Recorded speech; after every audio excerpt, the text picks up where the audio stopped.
Okay. Hello. Today I'm going to be explaining a topic in the Insight book, Unit 10, and this is identifying understatement. So, understanding um, understatement has to do with how we express something, but not directly. Exactly, when we substitute the meaning in order to make this less offensive. In the book, we have three ways to do it. The first one is adding modifiers. So adding these modifiers could be adverbs or adjectives. Okay. For example, you can say a little, a bit, or rather. This is used to soften the message. Actually, it is to make things less direct. So I can say, well, I can give examples like this was a little shocking, for example. Mhm. So you can see that the word shocking could be quite impressive word, quite big word. But when I say a little shocking, you can soften. In this case, you're softening the message. Another way to use understatement is using phrases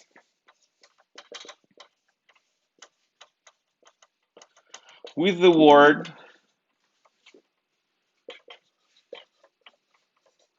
not.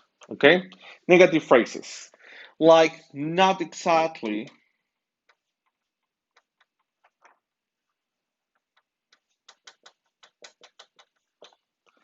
or not terribly or not particularly.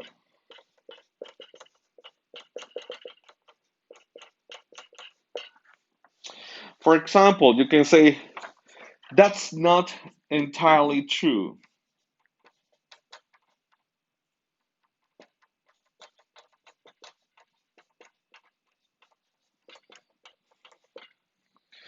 To say that something is false, right?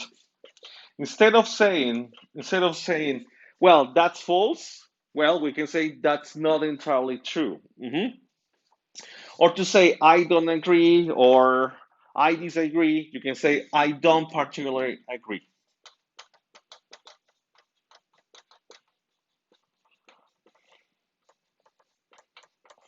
which is another way to use this no, not particularly, right? Of course, in a sentence where you have to use a negative auxiliary verb.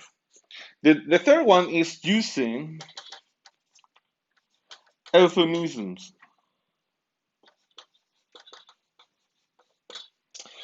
Well, in this case, an euphemism is to substitute, you use a word to substitute offensive terms. For example, in order, if you don't really want to call someone a lazy person, you can say, well, that's an unmotivated person.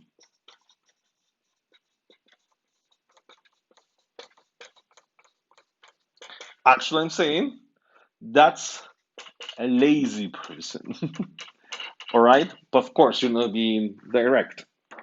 Or you can say, well, I met an uneducated person.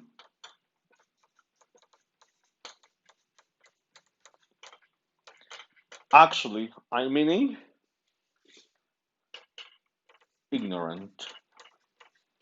But of course, using the word ignorant or an ignorant person can be can have a very pejorative or very damaging meaning. But of course, if I use an uneducated person using a negative or a contrary meaning of educated, which is an euphemism, You can say that, right? But not directly. And in that case, you avoid offending someone. All right? Well, thank you very much, and see you next time.